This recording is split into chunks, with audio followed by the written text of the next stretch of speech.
Türkiye ilçiligi binasında bugün bizim zor bayram.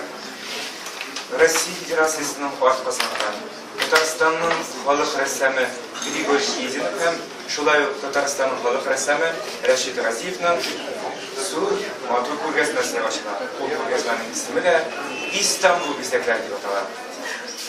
Сарай, менә бүгенге күргәзмәне Төркия Татарстан дуслыгы ягыннан чыгып караганда ничек бәяләр идегез? Бик кызык бит ул. Менә кем уйлаган шушындый заманалар җитер. Безнең бик кардәшебез Төркия белән бергә андагы тормышны күреп бергә шул хәтле дус булып яшәрбез дип. Моны күз алдына китер мөмкин түгел.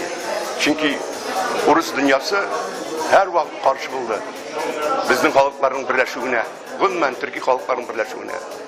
Ләкин менә шундый вакыт туды, менә син ниндер сөйнеш, менә Казанда шушы Төркиянең нинде консулсында очрашу үзе искиткеч бер вакыйга.